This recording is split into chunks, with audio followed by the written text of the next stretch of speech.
He is a German puppet policeman. Today is his first day joining the Antwerp Police Department. The chief told them that the duty of a police officer is to uphold justice and righteousness, and that their responsibility is immense because they are mediators between the Belgians and the Germans. But then, the chief lowered his voice and whispered, saying that if they ever saw Germans bullying Belgian compatriots, there was only one thing they needed to remember. Dat is dus hetgeen wat je heel goed in een bolletje moet steken.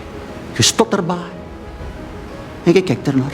Hearing this, Will nodded repeatedly, half understanding, half confused. The next night, Will went on his first patrol with a friend. The two walked through the empty streets under pouring rain, when suddenly, a German soldier approached them. They quickened their pace, hoping to leave as soon as possible, but to their surprise, the Germans suddenly called out to them. The soldier handed them a rain-soaked document and said that a family on this street refused to work for the German army, and he ordered Will and his friend to assist in making the arrest. Will politely declined, saying they still needed to patrol, but the German's tone grew forceful. Helpless, the two had no choice but to follow him. Soon, they arrived at their destination. The German knocked on the door, and the first thing he asked was where the man's money was. The terrified man, hoping to buy peace with money, quickly led the soldier into the bedroom to fetch it. The panicked woman held her child tightly, trying to escape, but Will and his friend blocked the door. The woman pleaded softly in despair, begging only to take her child to the neighbor's house. In the end, the kind-hearted Will and his friend agreed to her request. The woman frantically knocked on the neighbor's door, settled the child there, and returned to her home in tears. But just as she stepped back inside, Will saw the male neighbor, afraid of getting into trouble, push the child out again. The helpless child could only run back home. Will's compassionate friend tried to stop the child, telling him not to go back for now, but the frightened boy kept running toward his mother. At that moment, the German soldier came out of the bedroom, greedy for more money. He raised his pistol and pressed it to the man's head, demanding that he choose between his money or his life. Watching this unfold, flames of anger began to burn fiercely inside the righteous Will. After taking all the man's money, the German forced the family of three to leave with him, but along the way, he accidentally dropped his medicine. As he bent down to pick up the pills, the terrified woman grabbed her child and ran. Realizing what happened, the German immediately stood up, raised his gun, and began shooting madly at the fleeing woman. Will and his friend followed the chief's orders, standing silently by without taking any action, watching as the woman desperately ran through the rain clutching her child. But in her panic, she soon slipped and fell onto the muddy road. The German soldier caught up to her and, without a word, began kicking her viciously. The child tried to protect his mother, wrapping his tiny arms tightly around the soldier's leg. Furious, the German dragged the woman and slammed her hard against a nearby lamppost. Will and his friend could no longer bear the sound of the woman and child's desperate screams, so they finally rushed forward. Will held the crying child tightly in his arms, while his friend threw himself over the woman to shield her. He begged the soldier to stop, but the German turned on him instead, raining down brutal punches. Even as he was beaten, he didn't dare to fight back, enduring the blows helplessly. At last, the enraged soldier drew his gun, ready to shoot him dead. In that critical moment, Will gathered all his courage and charged forward to save his friend's life. He moved toward the soldier with trembling steps, his face pale with fear. When he saw the German's lifeless body lying on the ground, Will was completely overwhelmed with panic. Today was only his second day in the police force. Just yesterday, the chief had warned them that if they ever saw Germans abusing Belgian civilians, they must never interfere, because although they wore police uniforms, in front of the German army's brutality, all they were allowed to do was silently stand and watch. Back then, Will had nodded in half understanding, but little did he know that the very next night, he would personally kill a German soldier. Snapping back to reality, the two quickly took advantage of the rainy, deserted night to drag the soldier's body into a sewer, hoping to destroy all evidence. Then Will hurried home in a panic, seeing him covered in mud and looking disheveled. His parents immediately asked what had happened. Will could only lie, saying he had slipped during patrol. The next morning, still shaken, Will arrived at the station on time as usual, but to his shock, a German military vehicle was parked right outside. Guilty and terrified, he instantly turned around and hid. After thinking it over, he decided to act normal to avoid suspicion, so he mustered his courage and walked into the station. Inside, his colleagues were all talking about the disappearance of a German soldier. A German officer was already in the chief's office, yelling and demanding that the case be solved immediately. As Will signed in for work outside the office, he slowly turned his head and glanced through the glass window only for the officer to suddenly turn and look directly at him. In that split second, a wave of fear exploded in Will's chest. He quickly grabbed his friend from the night before and pulled him aside to discuss what to do. Consumed by guilt, Will was convinced that the officer already suspected them. While they whispered nervously, their squad leader suddenly appeared, saying the German officer wanted to see them both. Panicked, they had no choice but to follow him. Trembling as they entered the officer's presence, they feared their crime had been discovered, but to their surprise, the officer simply ordered them to assist in escorting several members of the resistance. However, when Will and his friend arrived, they realized the prisoners weren't resistance fighters at all, but ordinary Belgian civilians. It turned out the German army, desperate to find last night's killer and to warn the Belgians that German interests came above all else, had randomly arrested 8 innocent Belgians from the neighborhood where the missing soldier was last seen, forcing them to give up the culprit. The terrified civilians had no idea what had happened and didn't even know who the killer was. After a round of fruitless interrogation, Will suddenly noticed something chilling. Just a few days ago, he had killed a German soldier to protect his friend, and under the cover of rain and darkness, the two of them had thrown the body into the sewer. A few days later, when Will finally told his father what had happened, his calm and composed father took him to meet a man with certain influential connections,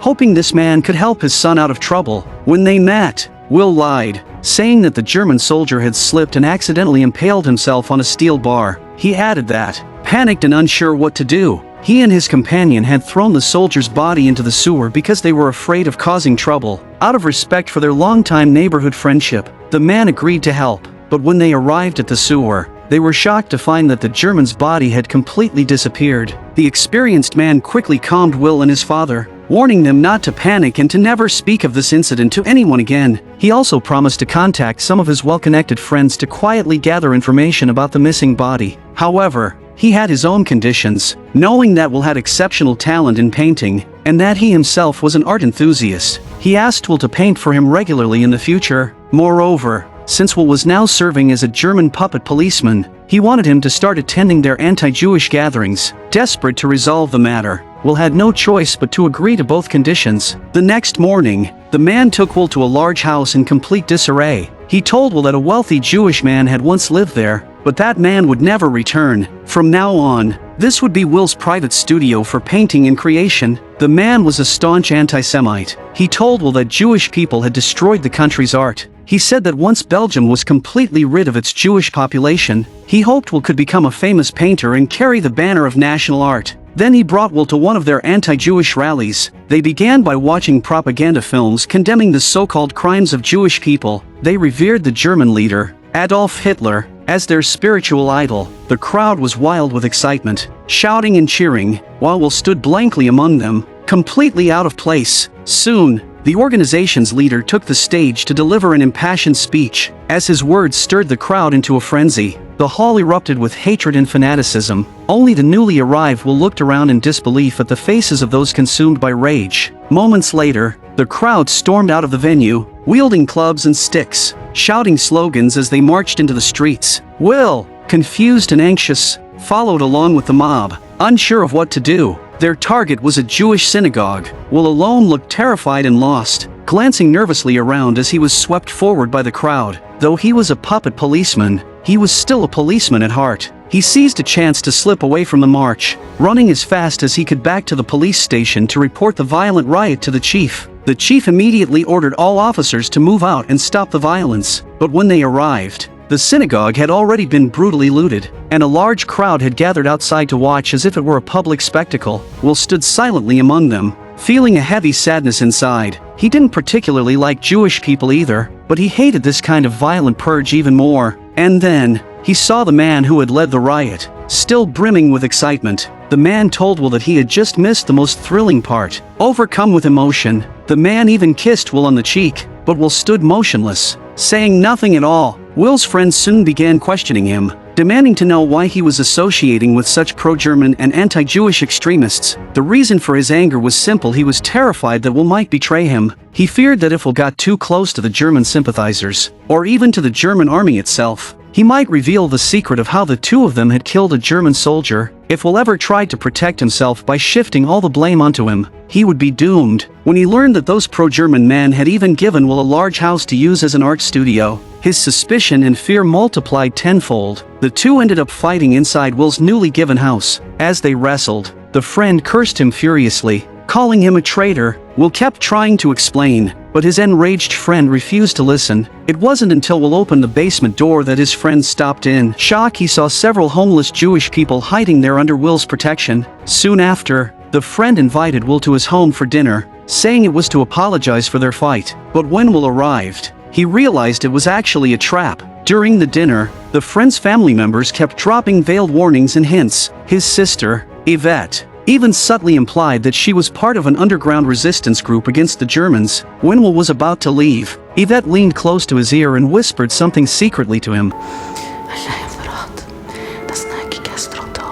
What she didn't expect was that Will had no intention of betraying her brother. Instead, he inexplicably fell in love with her. The next day, Will began passionately pursuing Yvette. To win her heart, he even offered to join the underground resistance against the Germans. One day, Yvette brought him to a small, mysterious shop. The first floor looked like an ordinary grocery store, but upstairs was a secret meeting place for the resistance. Thanks to Yvette's recommendation, Will successfully joined the underground organization. His mission was to use his position as a puppet policeman to gather and deliver intelligence. To obtain more valuable information, Will began actively mingling with the pro-German collaborators. He often attended their gatherings, and because of his extraordinary talent for painting, he was warmly welcomed everywhere he went. Many of them eagerly lined up, asking Will to paint their portraits. During this time, Will frequently visited the homes and offices of these collaborators, searching for any useful intelligence he could find. Through his efforts, Will finally won Yvette's heart, and the two quickly fell deeply in love. Because of Will's warnings, many of the German army's planned operations failed before they even began. Enraged, the German commander ordered a full investigation to uncover the spy hidden within the police force. Will believed that by passing on a few pieces of intelligence, he had become a great hero of the resistance. He thought he no longer feared the Germans, and that he was ready to face death without hesitation.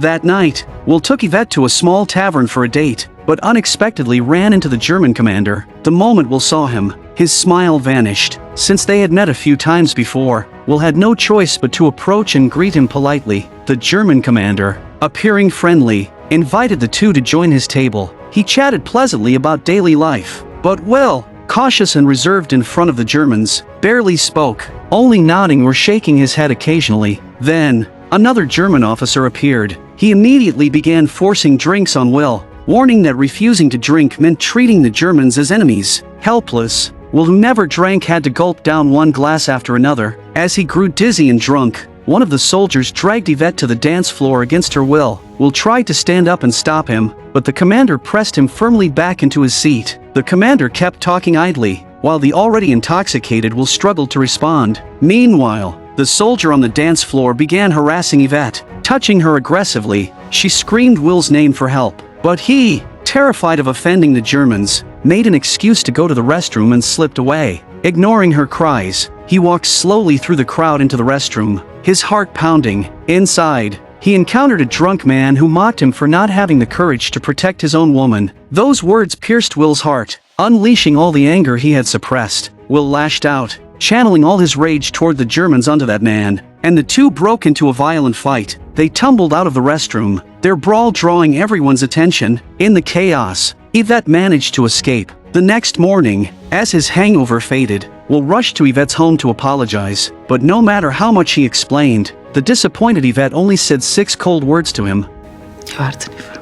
Hearing them, Will turned away in shame and left. Devastated, he was on his way to the police station when a German soldier suddenly appeared and arrested him. His secret had finally been exposed. The German commander placed a seemingly friendly hand on Will's shoulder, guiding his stiff, terrified body into a room. A foul stench filled the air, and before Will's eyes lay a decaying German corpse. Though the face was almost unrecognizable, Will instantly recognized the wound on its forehead. It was the very soldier he had killed days earlier while saving his compatriot. After days of investigation, the German commander had finally marked Will as the prime suspect. Will's terrified, frozen expression only deepened the commander's suspicions. To force a confession, the commander poured boiling water into an iron box right before Will's eyes. Inside the box was a prisoner. The man's tortured screams echoed again and again, striking Will's heart like a hammer. After the boiling water, the commander dumped in ice water, then repeated the process, scalding, freezing, scalding again until Will could no longer bear the horror.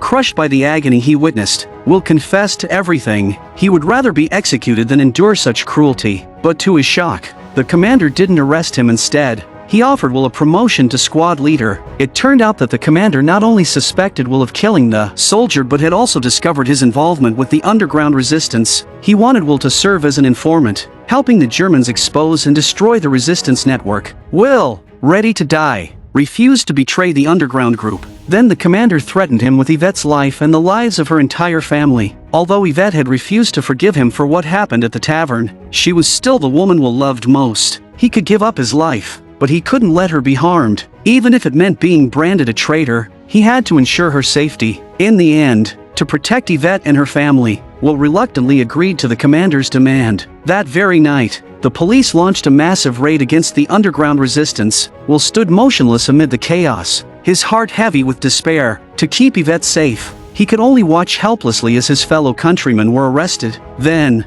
in the distance, he saw Yvette standing still, staring straight at him. Their eyes met, and neither spoke a word, but the look on her face told him she already understood everything. She had wanted to tell Will that she was pregnant, but now, all hope in her heart had died. Heartbroken, Yvette stepped back slowly, then turned and ran. Will chased after her desperately, begging her for a chance to atone. But Yvette just kept running, faster and faster, until she reached the railway tracks. She stopped and looked at Will, tears streaming down her face, and told him, "We have a child." Will was speechless, frozen in shock. At that moment, a train roared down the adjacent track. Yvette stepped backward onto the rails, choosing to end her life and their unborn child's right before Will's eyes. Her death was her punishment for Will's betrayal of the resistance. In the end, Will failed to protect the one person he wanted to save the most. Between kindness and violence, justice and guilt, Will struggled with all his strength. Caught in the relentless tide of a chaotic era, he only wanted a peaceful life, only wanted to protect those he loved. But no matter how hard he tried,